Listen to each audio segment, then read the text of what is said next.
Tandima u mħabba. Illum il-ġbarna fl-imkien biex mal-Knisja kollha nagħtu bidu għaċ-ċelebrazzjoni tal-Misteru tal-Art tal-Mulej, jiġifieri l-Misteru tal-Passjoni ta' Sidna Ġesu Kristu u tal-qawmien tiegħu mill-imwiet. Kien għalhekk li Ġesu daħal Ġerusalemm biex itemm dan il-misteru.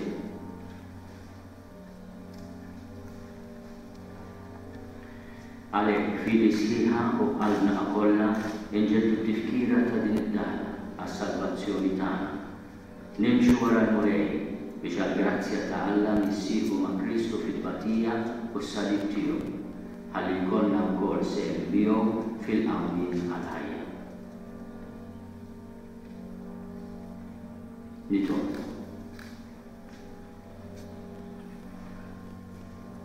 U Alla ta' dejjem li tista' kollox, bil-barka tiegħek qaddes dawn il-friħaj biex aħna li se nimxu ferħana wara Kristu u Sultan iseħħilna naslu f'Ġerusalemm ta' dejjem bis-saħħa tiegħu u li għajx fil-Santa għal dejjem ta' dejjem.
Il-Mulej magħkom. Qari mill-Evanġelju skont San Mattew.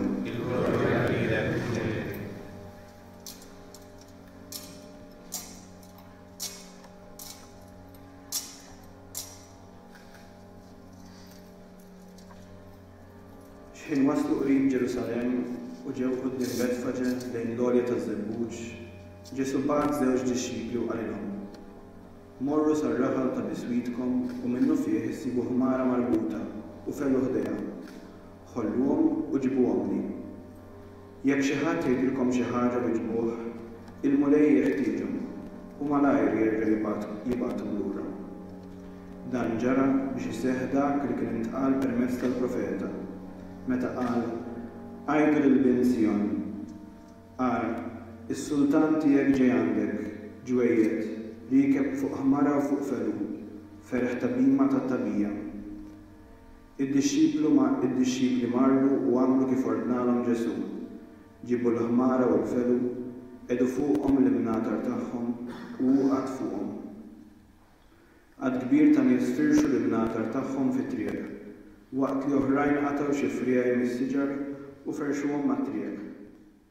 Il-folla li kienet mixja quddiem kif ukoll dawk li kienu mixja wara bdew jgħidu Ożanna lil David, imbierek minn ġej fisem il-Mulej, Ożanna fil-għoli tas-Smewiet. Meta mbagħad daħal Ġerusalemm, il-belt kollha tqanqlet. Dan minnu bdew jgħidu u l-folol weġbuhom. Dan hu l-Profeta Ġesu minn Nażaret tal-Galilija. Il-kelma tal-Mulej. Puti eżis, nimxu bis-slim u ngħidu bil-ferm lil Ġesu kif darba għamlet il-kotra tal-Lut.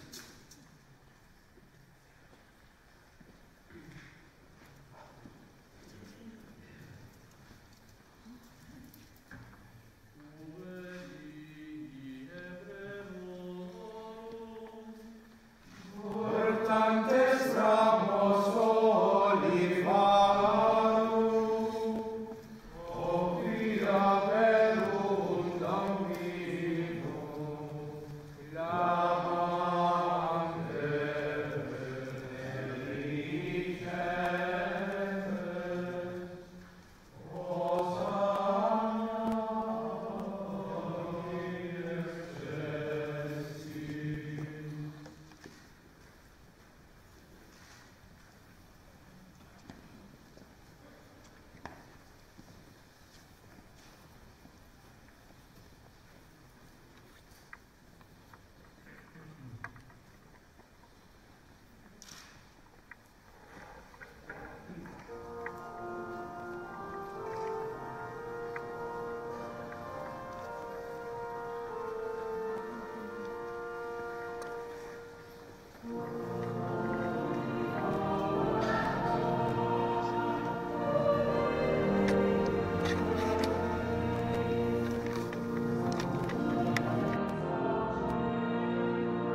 nitolbu.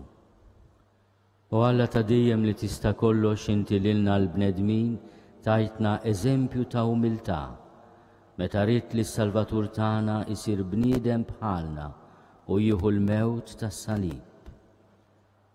Fil-ħina tiegħek atina li s-sabar tiegħu ikun ta' tagħlima lina u li jistħoqilna nissieħbu miegħu fil-qawmien għall-ħajja. Bibnek Ġesu Kristu Sidna li Alla u miegħek jgħixu jsaltan fl-imkien mal-Ispirtu Santu għal dejjem ta' dejjem.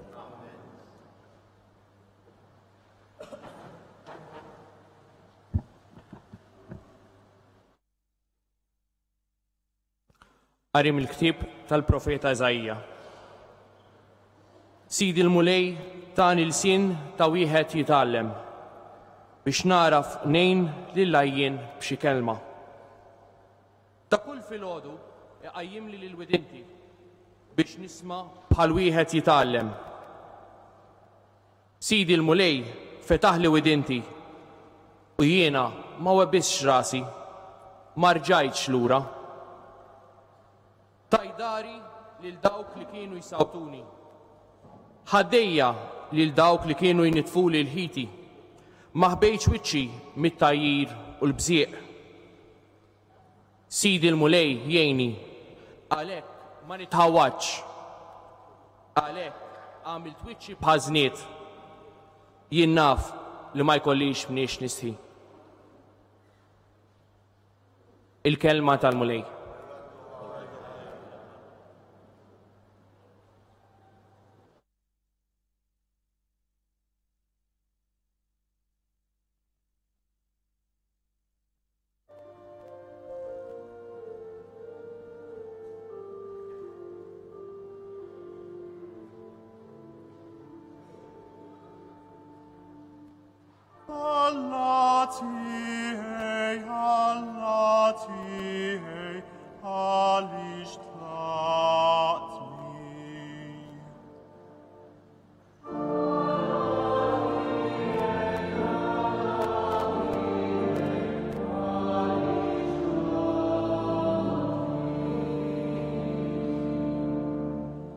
Dawk kollha li jarawni jitħu bija,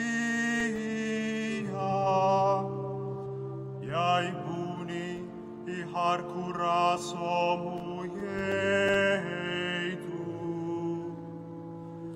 Fidejn il-mulej intelaq ħajjeħilżu, ħajsalvahu għax bihi taxxaq.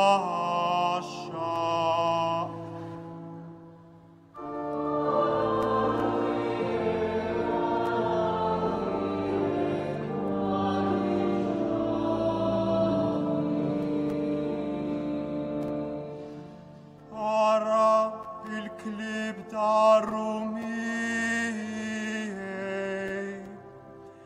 ġemma ta' nies ħżina trosni. Taqbuli dejja u riġlejja, nista' not għadmi kollu.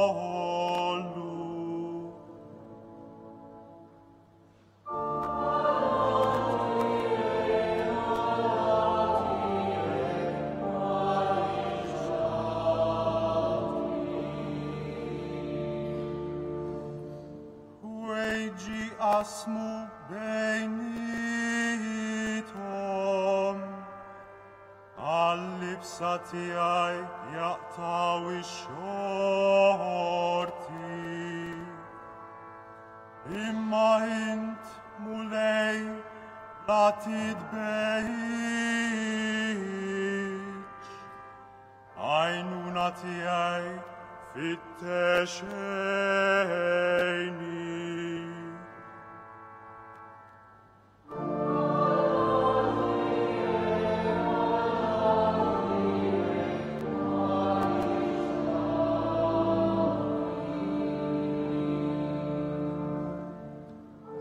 Xandar ismek lil-ħuti نفس الجمال فهرك فهر المولي انتم لي عندكم البيزاتيو سبحوا انتم الكل ولد جاكم ابزعوا منهم انتم الكل لسهلتا إسرائيل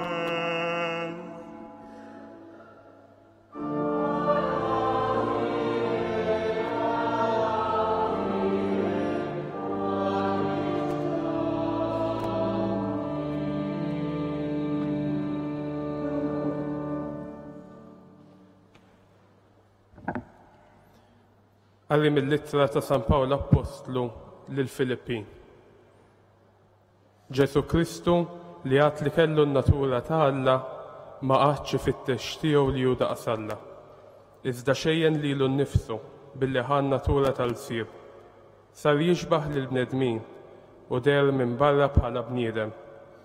ċekken lilu nnifsu billi jobda sal-mowt, anzi sal-mowt tas-salib. Għalhekk Alla liħsa smuwiet u żejnu bl-isem li hu fuq kull isem biex fl-isem ta' Ġesu fis-sema, fl-art u f'qiegħ l-art il-ħlejjaq kollha jinżlu għall-kub tiegħhom u kull il-sin jistqar Ġesu Kristu u l-mulej għall-glorja ta' Alla l-Missier. Il-kelma tal-mulej.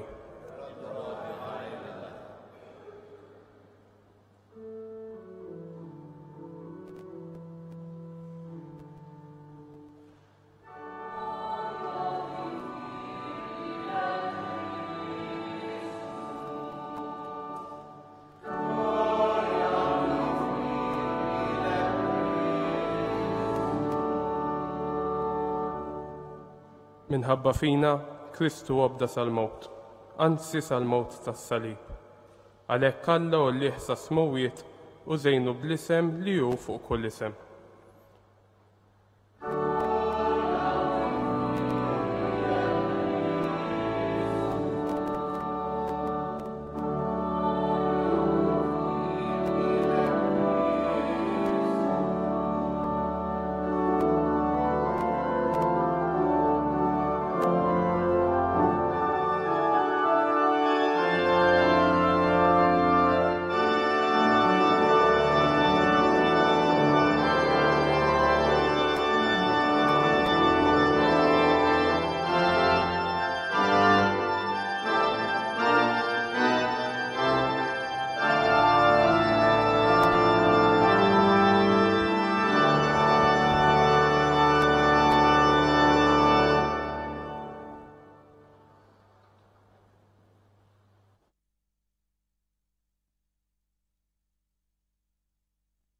Il-passjoni ta' Sidna Ġesu Kristu skont San Mattew.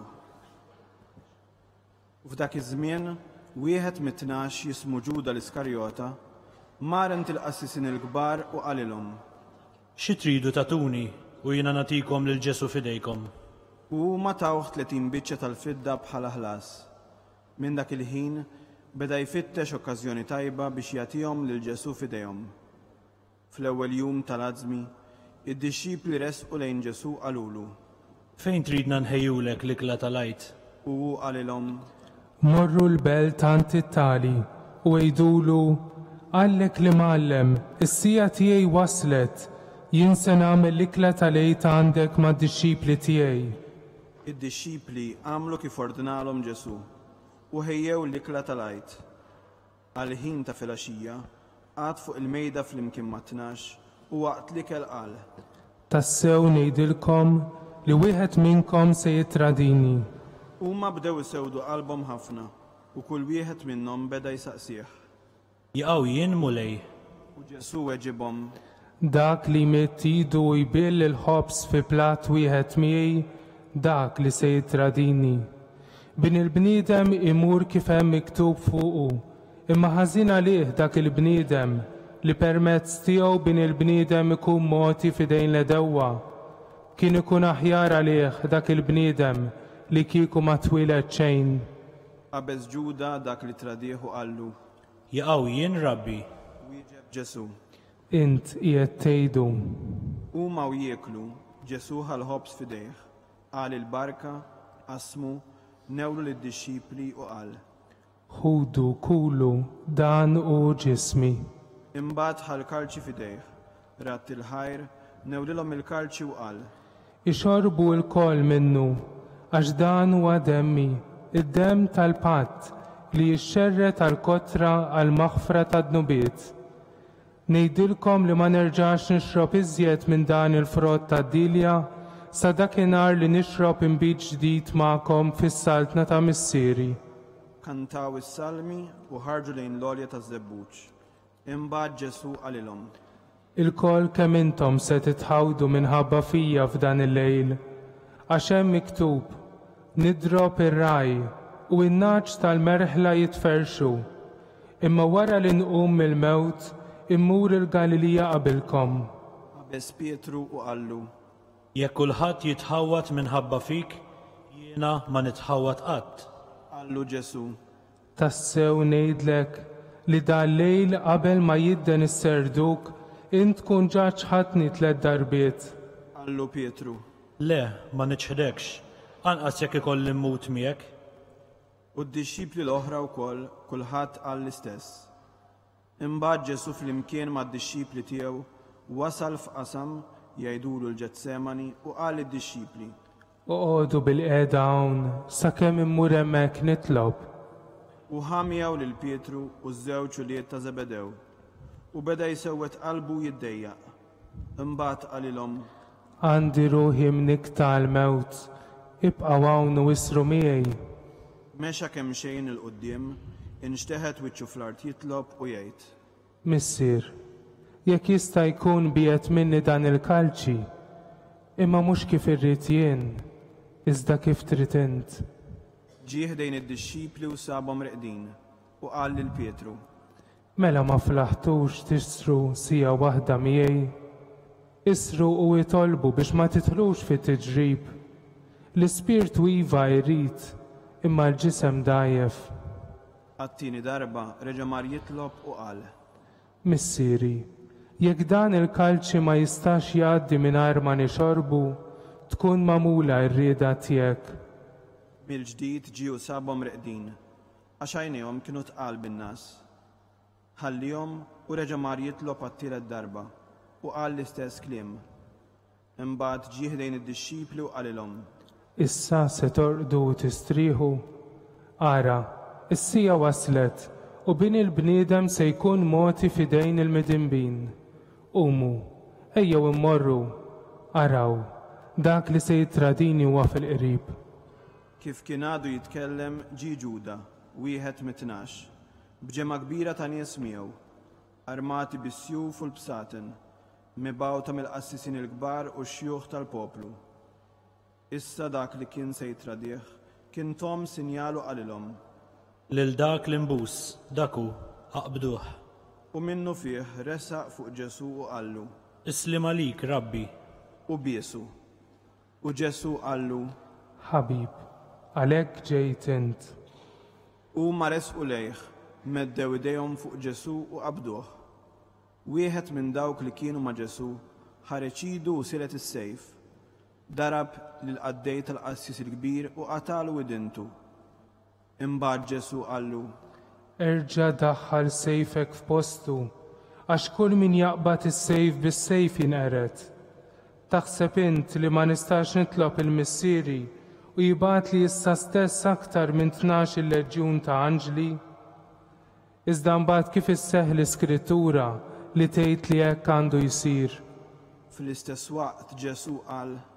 Qiskom ħriġtu għal xi ħalliel armati bis-sjuf u l-bsaten biex taqbdu lili. Jien kuljum kont inkun bil-qiegħda fit-tempju nagħlem u ma żemmejtunix. Iżda dan kollu ġara biex isseħħ il-kitba tal-profeti. Imbagħad id-dixxipli kollha telquh u ħarbu. Dawk li qabdu lil Ġesu ħaduh quddiem Kajfa, il-qassis il-kbir, fejn ġa kienu nġabru l-kittieba u x-xjuħ. Pietru kien baqa' miexi warajh mill-bogħod sal-palazz tal-qassis il-kbir. Daħal ġewwa u qad bil-qiegħda mal-qaddejja biex jara kif kienet se tintemm il-biċċa. Il-qassisin il-kbar u s-Sinedriju kollha bdew ifittxu xhieda folozz kontra Ġesu bil-ħsieb li jagħtuh il-mewt. Iżda għalkemm resqu bosta xhieda folozz ma sabux fuq ix jixluh. Fl-aħħar resqu tnejn u qalu: Dan qal nista' nħodd it-tempju ta' Alla u nerġa' nibnih fi 3 ijiem. Il-qassis il-kbir qam u qallu: Xejn ma twieġeb, x'inhu ma jixdu daw kontra tiegħek? Imma Ġesu baqa' sieket. Imbagħad il-qassis il-kbir qabad u qallu: Aħlif li fuq Alla l-ħaj u għejdilna jekk intix il-Messija bin Alla. Qallu Ġesu: Inti qiegħed tgħidu. U ngħidilkom ukoll min issa l-qudiem qatt taraw il-bini l-bniedem bil-qiegħda in-naħa tal-lemin ta' dak li jista' kollox u ġej fuq is-sħab tas-sema. Imbagħad il-qassis il-kbir ċarrat il-biesu u qal: Din dawa, xi ħtieġan niżjed tax-xhieda. Ara, smajtu issa d-dawa, x'jidrilkom? Huma weġbuh u qalu: Ħaqqu l-mewt. Imbagħad besqulu f'wiċċu u tawh bil-ponn u xi wħud tawh bil-ħarta u qalulu: Aqta' minn tajjilek Messija din id-daqqa. Intant Pietru kien hemm barra bil-qiegħda fil-bitħa tal-palazz u resqet fuq waħda għaddejja u qaltlu: Intu koll kont ma' Ġesu tal-Galilea? Imma hu ċaħad quddiem kulħadd u qal: Anqas naf xi trid tgħid? Imbagħad warrab lejn il-bieb, lemħitu għaddejja oħra u qalet lil dawk li kienu hemm: Dan kien ma' Ġesu ta' Nażaret. U reġa' ċaħad u ħalef. Jien ma nafux lil dan il-bniedem. Wara ftit dawk l-istess nies resqu lejn Pietru qalulu: Tassew, inti wkoll wieħed minnhom, għax għandek il-kisra ta' kliemek jikxfek. Imbagħad qabad jisħet lilu nnifsu u jaħlef. Le, ma nafux lil dan il-bniedem. U minnu fih is-serduk idden. U Pietru ftakar fil-kliem ta' Ġesu meta qallu: Qabel ma s-serduk jidden, int tkun ġaċħatni 3 darbiet. U ħareġ il-barra jibki biki taqsim il-qalb. L-għada fil-ħodu l-qassisin il-kbar u x-xjuħ tal-poplu ftehmu l-koll bejniethom biex lil Ġesu jaqtawilu għal-mewt. Rabtuh u ħaduh magħhom biex jagħtuh f'idejn Pilatu, il-gvernatur. Imbagħad Ġuda, traditur, meta ra li Ġesu kien ikkundannat, nidem u mar bit-30 biċċa tal-fidda għand il-qassisin il-kbar u x-xjuħ biex jerġa' jagħtihomlhom lura u qalilhom: Dnibt għax ittradejt dem bl-ħtija. Iżda huma qalulu: Aħna din x'inhi affarijiet tagħna, dak ara int. U għadda bil-flus fis-santwarju, telaq u mar tallaq. Imbagħad il-qassisin il-kbar ġabru l-flus minn hemm u qalu: Dawn ma nistgħux inqeduhom mal-offerti għax huma prezz tad-demm. Ftehmu bejniethom u b'dawk il-flus xtraw l-għalqa ta' ħaddiem il-fuħar biex bija jitfnu l-barranin. Kien għalhekk li dik l-għalqa semmiet l-għalqa tad-demm u hekk għadha magħrufa sal-lum. Imbagħad seħħ dak li kien ingħad permezz tal-profeta Ġeremija meta qal: U ħadu 30 biċċa tal-fidda, il-prezz ta' dak li kien stmat bil-prezz moti minn uliet Iżrael, u tawhom għall-għalqa ta' ħaddiem il-fuħħar kif ikkmandani l-mulej. Ġesu waqaf quddiem il-gvernatur u dan staqsih: Int is-sultan tal-Lut? U Ġesu wieġbu: Int qiegħed tgħidu. Iżda meta l-qassisin il-kbar u x-xjuħ bdew jakkużawh, huma wieġeb xejn. Għalhekk Pilatu qallu: M'intix tisma' kemm ħwejjeġ qegħdin jixhdu kontra tiegħek? Iżda hu anqas l-akkuża waħda ma wieġeb. Hekk il-gvernatur baqa' mistaġeb ħafna. Nhar ta' festa, il-gvernatur kien soltu jitlaq wieħed ħabsi lil min iridu huma. Dik il-ħabta kellhom wieħed ħabsi magħruf jismu Barabba. Mela kif kienu miġbura Pilatu qalilhom: Lil min tridun intilqilkom? Lil Barabba jew lil Ġesu li jgħidulu l-Messija? Għax hu kien jaf li kienet lejra li ġarithom jagħtuh lil Ġesu f'idejh. Issa waqt li kien bil-qiegħda fuq is-siġġu ta' tribunal, martu batet tgħidlu: Qis li ma jkollokx taqsam ma' dan ir-raġel ġust, għax illum minħabba fih batejt ħafna fil-ħolm. Iżda l-qassisin il-kbar u xjuħ ġelu l-poplu jitolbuh lil Barabba u jeqirdu lil Ġesu. Il-gvernatur mela reġa' staqsihom. Lil min triduni nitilqilkom minnhom it-tnejn? Wiġbuh il-koll. Lil Barabba. Għalilhom Pilatu. U x'nagħmel b'Ġesu li jgħidulu l-Messija? Weġbuh il-koll. Salbu. U staqsihom. Imma x'għamel ħażin? Huma aktar bdew jgħidu. Salbu. Meta mbagħad Pilatu ra li kollox kien għal xejn, anzi li aktar x'kienet se tinqala xi rewwixta, qabad ħasar idejh fl-ilma qudiem il-poplu qal. Jien minix ħati ta' dan id-demm, dan araw intom. U l-poplu kollu qabes u qal. Demmu fuqna u fuq uliedna. Imbagħad telqilhom lil Barabba u lil Ġesu wara li taħ is-swat tajulhom biex isalbuh. Imbagħad is-soldati tal-gvernatur ħadu lil Ġesu fil-pretorju u ġabru qudiemu lil sħabhom kollha. Neżżawh u xeqħtulu fuqu mantara aħmar skur. Edulu fuq rasu kuruna minn suġa mix-xewk u qasba fidu l-leminija. Inxteħtu arkubtejhom qudiemu u qagħdu jiddieħku bih u jgħidulu. Islim għalik, Sultan tal-Lut. Bes u fuqu u ħadulu l-qasba minn idu u bdew jagħtuh biha fuq rasu. Imbagħad wara li għaddewh biż-żufjett, neżżawlu l-mantar u xeddewlu ħwejġu. U ħaduh magħhom biex isalbuh. Huma u sejrin sabu raġel minn Ċireni jismu Xmun u ġaluh jerfa'lu s-salib. Meta waslu f'post jgħidulu l-Golgota, jiġifieri post il-qorrija, taw jixrob inbit b'taħlita morra u daqu imma ma rridx jixorbu. Imbagħad salbuh u qasmu ħwejġu bejniethom billi tellawhom bix-xorti u nixteħtu bil-qiegħda u għadu hemm għassa tiegħu. U qegħdulu fuq rasu l-kawża tal-kundanna tiegħu li kienet tajtek. Dan hu Ġesu is-Sultan tal-Lut.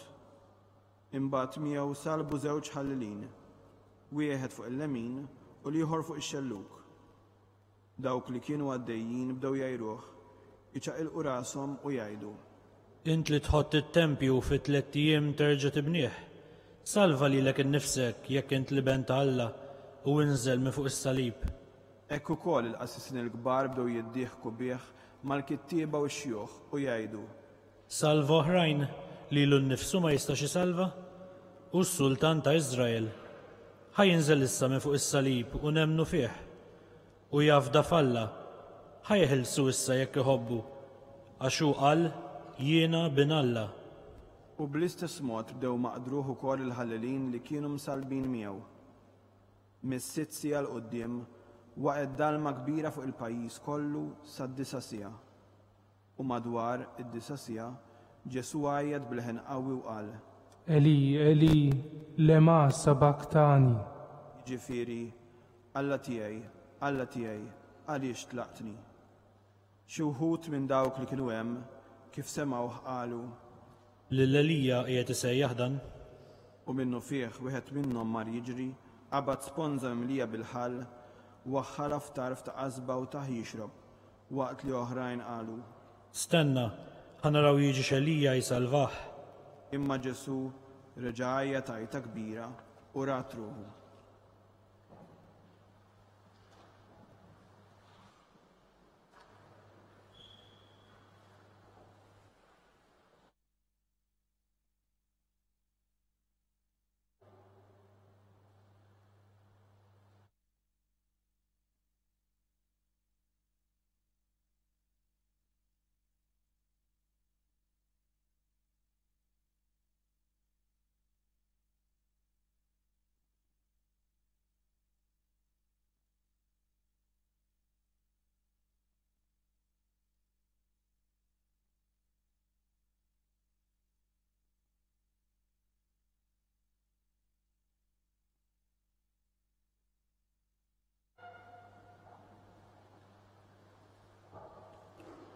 U wara, il-purtiera tas-santwarju iċċartet fit-tnejn minn fuq s'isfel. L-art teżżet, il-blat inqasam, u l-oqbra nfetħu u qamu ħafna ġsma ta' qaddisin li kienu mietu li ħarġu mill-oqbra u wara l-qawmien tiegħu daħlu fil-belt imqazza u deru lil bosta nies. Iċ-ċenturjun u dawk li kienu miegħu qassa ta' Ġesu kif raw l-art titeżżes u jiġri dak kollu imtlew biża' li ma bħalu u qalu. Dan kien tassew bin Alla. Hemmhekk kien hemm ħafna nisa jħarsu mill-bogħod, dawk stess li kienu mxew wara Ġesu biex jaqduh sa minn meta kien għadu fil-Galilija. Fosthom kien hemm Marja ta' Magdala, Marija Ġagbu u Ġuseppi u wulied Zebedew.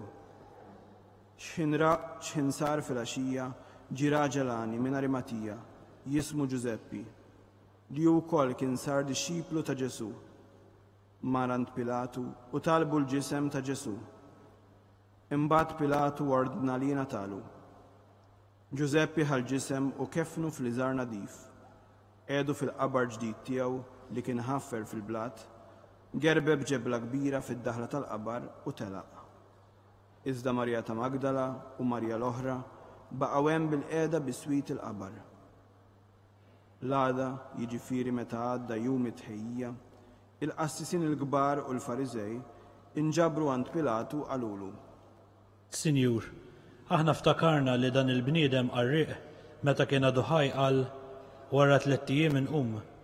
Mela ordna li l-qabar ikun imħares tajjeb sa t-tielet jum li ma jmorrux jiġu d-dixxipli tiegħu jisirquh u jgħidu lill-poplu qam mill-imwiet.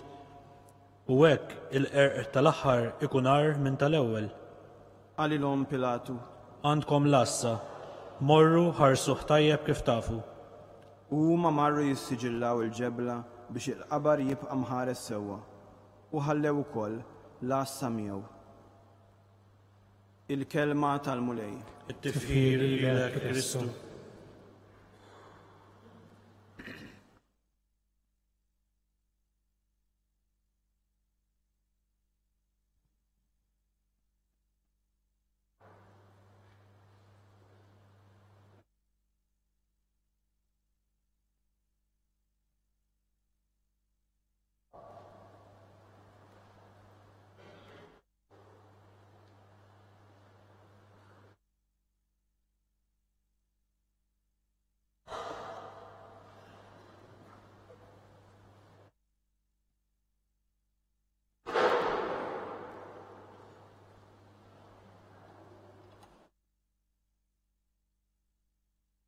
I would like to greet our English-speaking friends.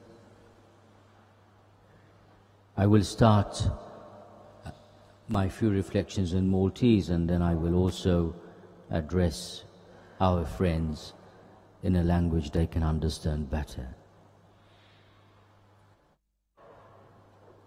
Ir-riflessjoni tiegħi bil-Malti hija riflessjoni qasira fuq dak li jgħid Pietru meta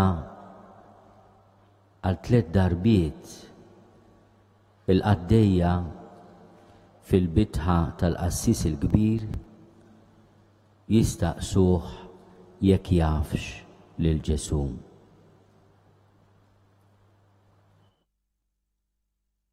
Aqqas naf xi trid tgħid għalilhom. Jien ma nafux lil dan il-bniedem.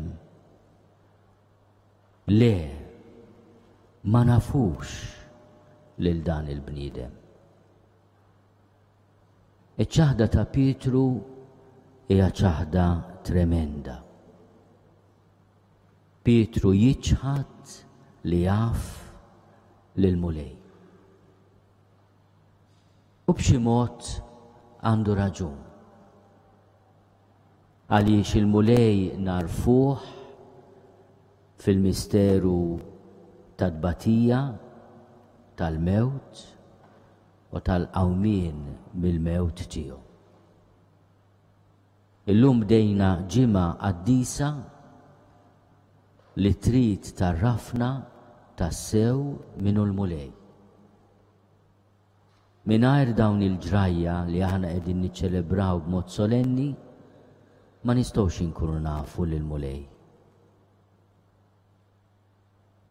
Iċ-ċaħda ta' Ġuda hija ċaħda taqsim il-qalb. Dnibt, ittradejt demm bla ħtija. Fil-passjoni skont San Mattew kemm il-darba niltaqgħu mal-kelma demm. Anke Ġesu stess u jwaqqaf l-Ewkaristija ifakkarna li d-demm tiegħu huwa mxerret għal-fidwa. Dan huwa demmi, id-demm tal-patt li jxerret għal-kotra, għal-maħfra ta' dnubiet. Waħna naraw id-demm ġelġel waqt l-agonija fil-Ġetsemani, waqt il-flagellazzjoni, l-inkoronazzjoni bix-xewk, waqt it-tismir mas-salib, waqt in-nifda bil-lanza, aħna niftakru li dak id-demm tal-patt qiegħed jixxerret għall-kotra, għall-maħfra ta' dnubiet. Dak id-demm huwa demm bla ħtija li jneħħi l-ħtija ta' kull wieħed u waħda minna.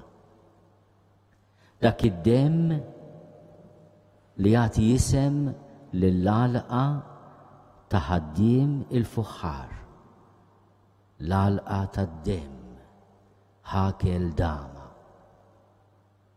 U minn dak l-isem ġdid li ħadet l-għalqa tal-ħaddiem tal-fuħħar hemm it-tixbija ta' ħolqien ġdid. Għax Alla bħala fuħħari għamel bniedem mit-tajn u nefaħ fih.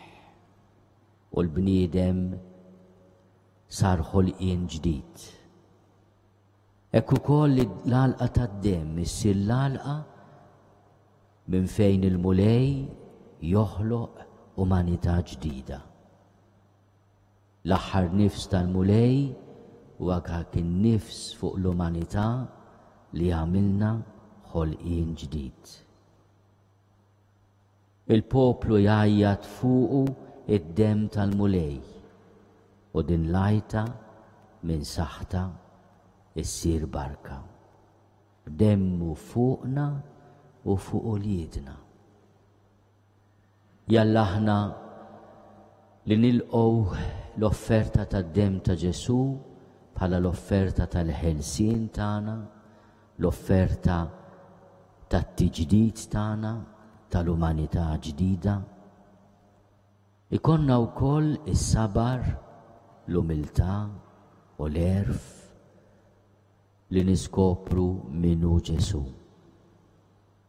Min jaf kemm il-darba bid-dnubietna għamilna bħal m'għamel Pietru, jien lil dan ma nafux. Imma aħna u dil-ġimgħa nersqu għas-sagramenti tal-qrar u ta' tqarbin ejjew nitolbu l-grazzja li nsiru tassew nafuh. The Passion Gospel from Matthew mentions blood on a number of occasions. Jesus offers his blood at the Last Supper for the redemption of mankind. Judas recognizes that he has betrayed innocent blood. Even the field bought by his money is called the field of blood. The people call upon them the blood of Jesus. It is a curse, but through the Lord's passion becomes a blessing. We call upon us the blessing of redemption. the blessing to be bathed in the blood of Jesus, the blood poured in his passion, in his crucifixion. May this sacred blood, even one drop of which can save the universe, according to St. Thomas Aquinas, heal our wounds and bring us to eternal life.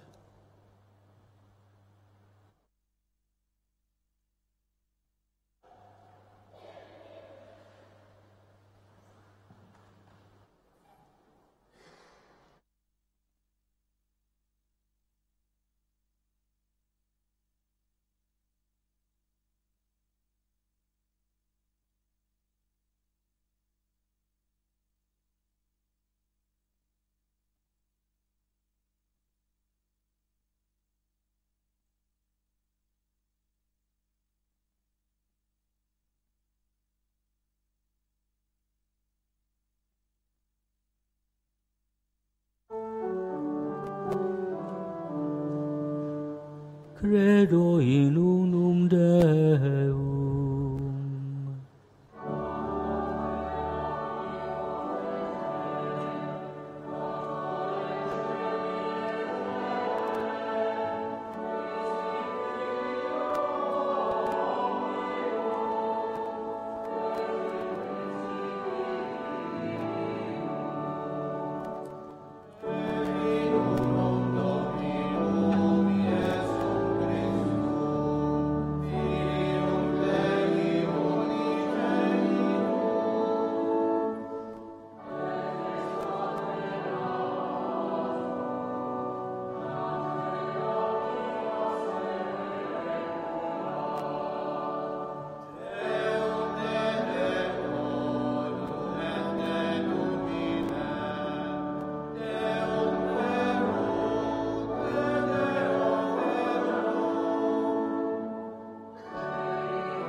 Ġesu kiseb glorja wara li baxxa lilu nnifsu u saru bidjenti sal-mewt. San Pawli jgħidilna li dan ukoll għandu jkun il-ħsieb tal-ħajja tagħna. U dan il-jum qaddis li fih il-Knisja tfakkarna fid-daħla trionfali ta' Kristu Ġerusalem fost l-ajjat tan-nies u t-tixjiet tal-friaj tal-palm u z-żebbuġ, nitolbu l-Alla jxerret fuqna l-barka tiegħu u jbiet minna kull ħażen u tad-demonju. Nitolbu għal-Knisja mqazza biex tkun meħlusa minn kull tiġrib bil-passjoni tal-iben il-waħdini tiegħek. Nitolbu. Ismana nitolbuk mulej. Nitolbu għal-bnedmin kollha tad-dinja li għalihom ibnek sidna ma stmerx iġarrab it-turment tas-salib biex ikollhom il-ħarsin ta' ħnina tiegħek. Nitolbu. Ismana nitolbuk mulej. Nitolbu għalina l-koll biex nitalmu s-sabar ħajkollna sem il-qawma mill-imwiet ta' ibnek il-Aziz.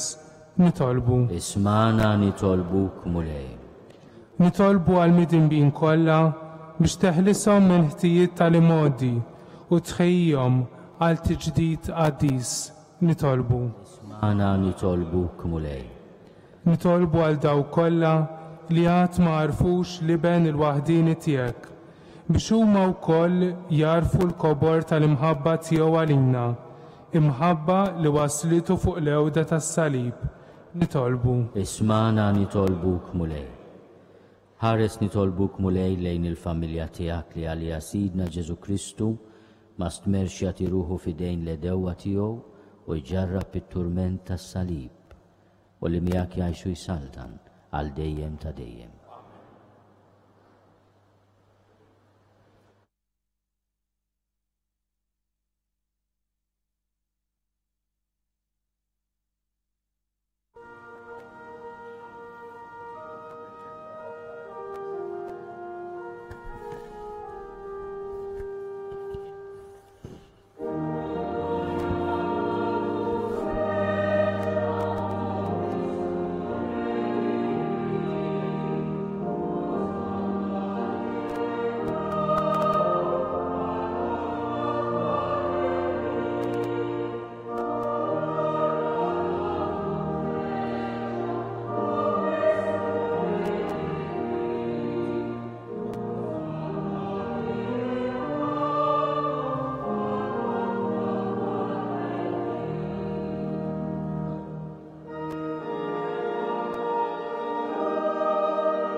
Itolbu ħuti biex is-sagrifiċċju tiegħi u tagħkom ikun joġob lill-Alla l-Missier li jista' kollox. Għal-mulej minn dejk is-sagrifiċċju għattu fiju l-proċessu għatiġi tagħna tal-Missa Għal-passjoni ta' ibnek il-waħdini taffi issa mulej il-korla tiegħek għalina. Mhux għax jistoqilna minħabba xi jemil tagħna, iżda bil-qawwa tal-ħnina tiegħek u ta' dan is-sagrifiċċju waħdini li sejrin nofrulek bi Kristu Sidna. Il-mulej magħkom. Nerfgħu qlubna l fuq. Niżuħal il-mulej Alla tagħna. Sewwa u xieraq tas-sew, mulej missier qaddis, Alla ta' dejjem li tista' kollox. Tajjeb u taġi tas-salvazzjoni tagħna li dejjem u kullimkien inrodulek ħajr bi Kristu Sidna. U li ma kellux ħtija, oġbu jbati għal ħatja. U għal ħżina jilqa' kundanna li ma kienx ħaqqu. Bil-mewt tiegħu ħassar il-ħtijiet tagħna u bil-qawmin tiegħu għal ħajja kiseb għalina il-ġustifikazzjoni. Għalhekk flimkien mal-anġli kollha aħna wkoll infaħruk u b'feħ kbir intennulek.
Qaddis tas-sew int mulej, inti lajn ta' kull dusija.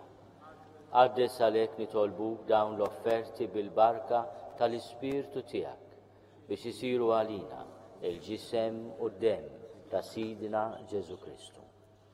Li meta kien se jingħata biex minn rajeh ibati, ħal ħobs, ratti l-ħajr, qasam, tali d-dixxipli tiegħu u qal: ħudu u kulu l-koll minn dan, għax dan huwa ġismi li jingħata għalikom.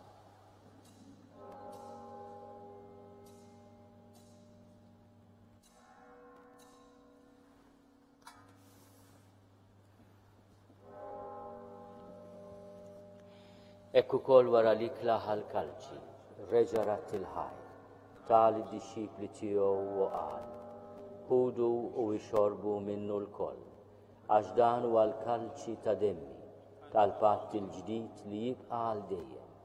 Id-demm li jxerret għalikom u għall-bnedmin kollha għal maħfra ta' dnubiet. Għamlu dan tifkira tiegħek.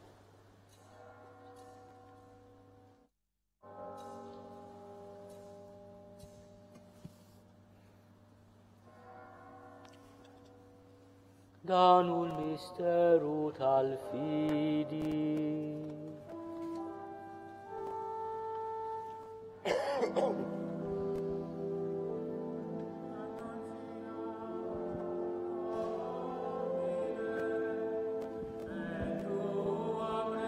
Resurrectionem confitemur,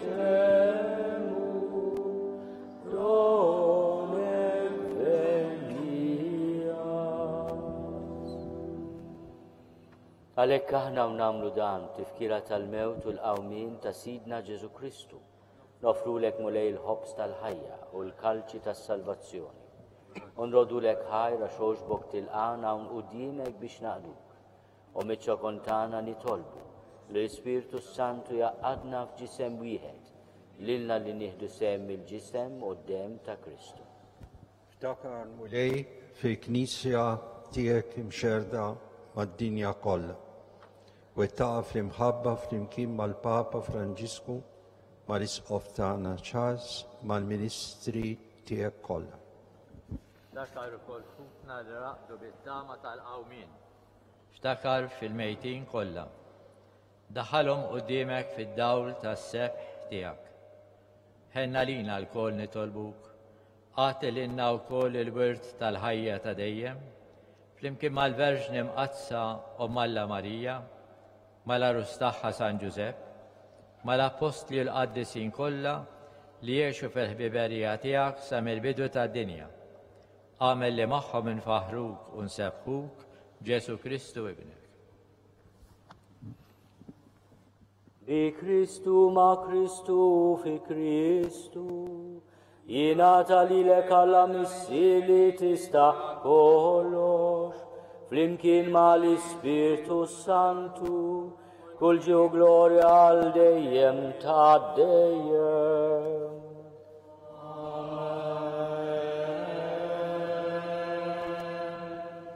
Ejjew nitolbu, ifallimna u ridna nagħmlu li ben ta' Alla għas-salvazzjoni tagħna.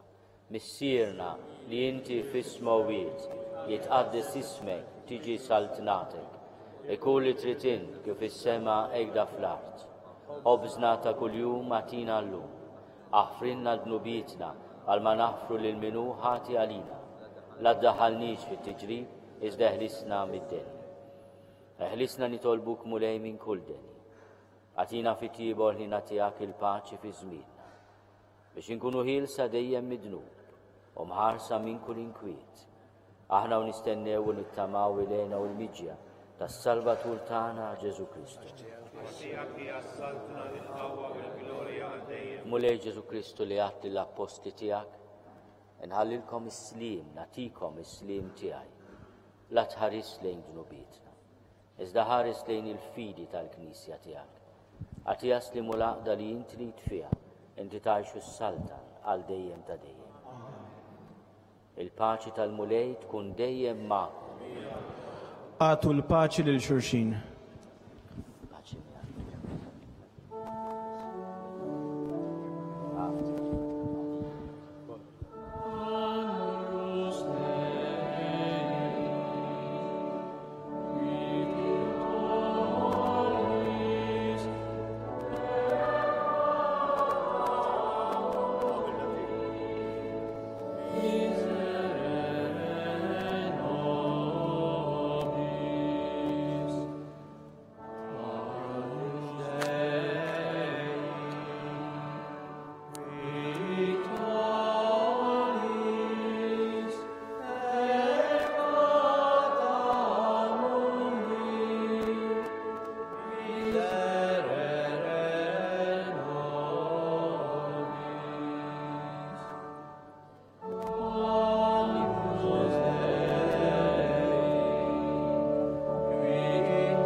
Danu l-ħaruf talla, danu li neħid nubiet tad-dinja, ħenin dawk li huma mistiedna l-ikla tal-ħaruf.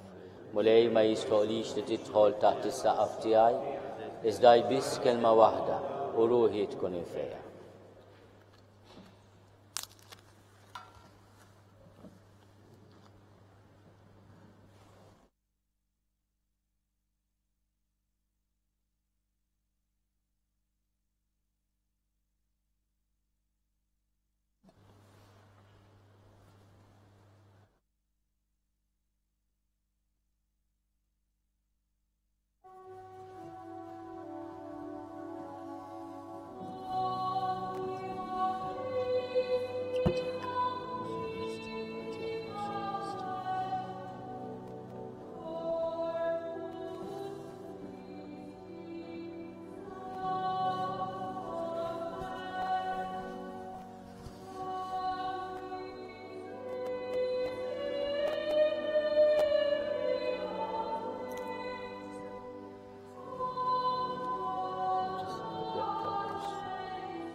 Da vojt. Vojt da.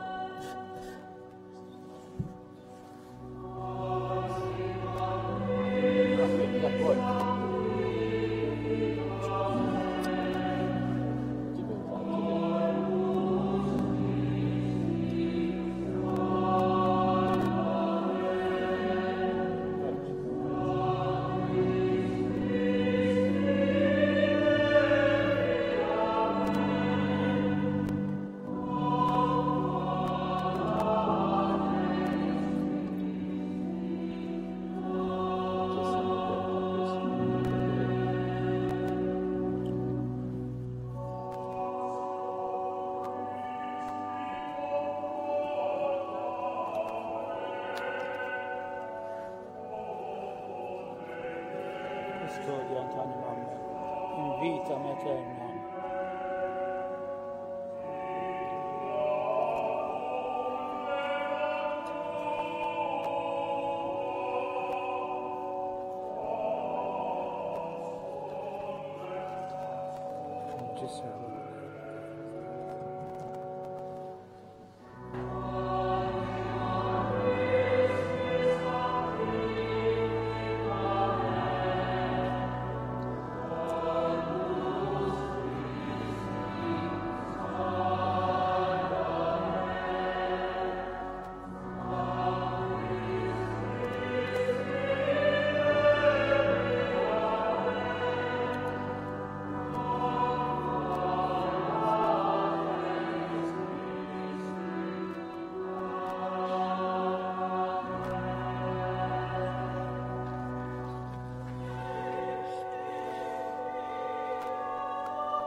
Nitolbu.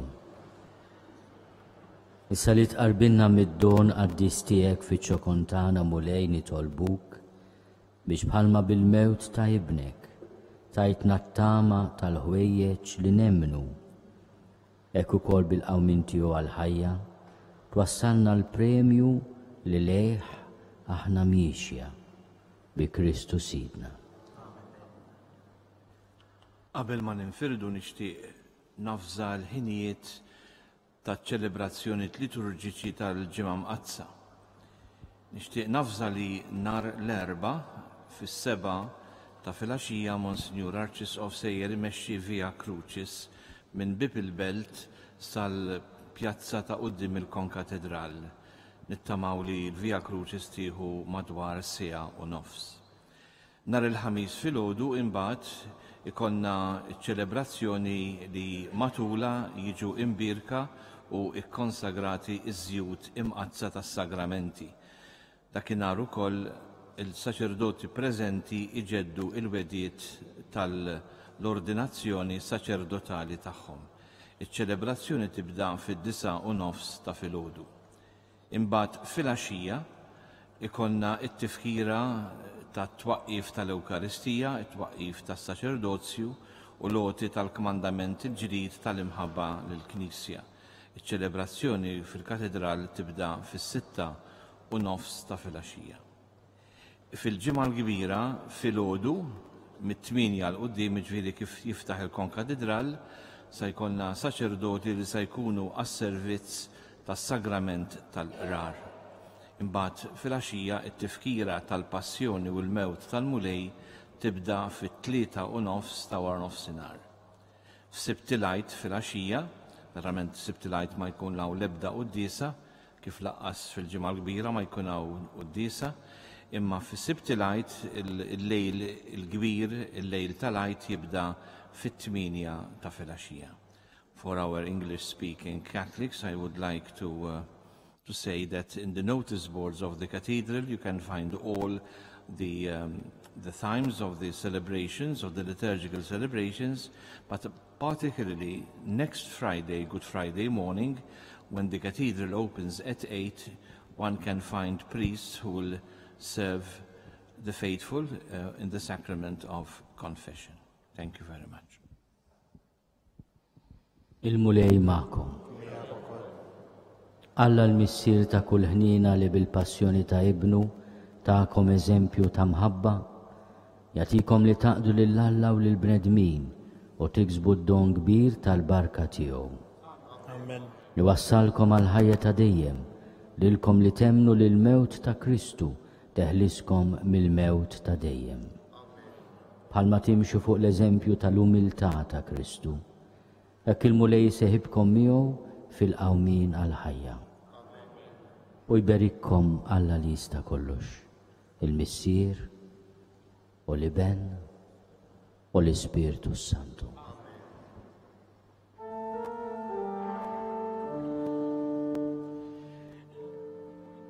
Li